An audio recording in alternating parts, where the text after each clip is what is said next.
Hi, Paulo here from analytics.com and we are here for another best foot forward video. Gaya ng sabi ko the other video, so dalawang pair ng kinuha namin from Converse during their sale. And ito yung isa, this is my pair naman.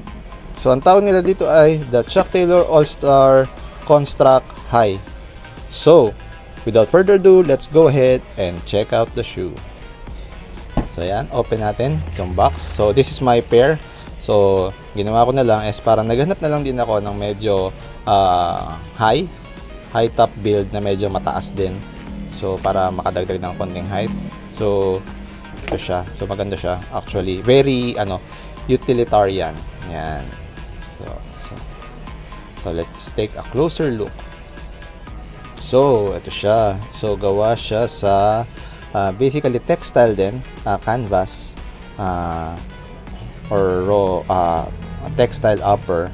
Yan, tapos makikita nyo dito may parang graphic dito sa lateral side na parang topographic design. Yan, mukha siyang mountain range. Yan, tapos sa medial side, of course, you can see the Converse All-Star Chuck Taylor logo. Tapos may mga may mga scripts din na nakalagay or text. So nakalagay is every step taken. So every step taken is a page in the Atlas of Forever. Yan. Tapos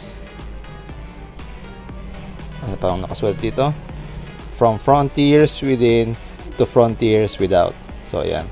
May mga extra text na nakalagay. Tapos of course ito may hindi ko rin alam kung actually kung ibig sabihin nitong part na to. So siguro para lang do sa pang added added labeling. So ito siya. Yan. Tapos meron din siya dito itong parang rubbery piece na to o rubber guard na to. Yan. Mag-add lang to ng extra frame and support. Yan, itong parang dark gray part na to. So, yan. Ang ganda niyang tingnan actually. Nothing much can be said. Siya? Basically, yung build naman talaga ng mga Chuck Taylor is yung basic na Chuck Taylors is ginawa na nila. Nilagyan na nila ng mga modifications like for example, yung midsole. Yan. Nilagyan na nila ng extra height. Mas kinapala nila. Tapos itong guard na to for durability and structure, I guess. Yan. Tapos you can see the Converse All-Star. So hindi nila nilalayo masyado or iniiwan nila yung mga design elements ng Converse itself para kahit paano alam mo na Converse pa rin siya. Yan. Tapos, ito yung outsole niya. Ito yung outsole thread pattern. Kita mo naman siya herringbone. And makapit din siya. So, ayan, Converse All-Star nakalagay. Ayan.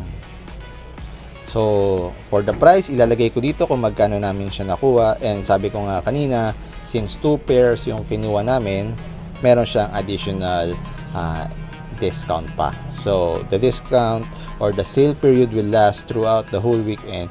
So I suggest you check out Converse Trinoma para makita nyo yung mga iba't ibang items nila na naka-sale.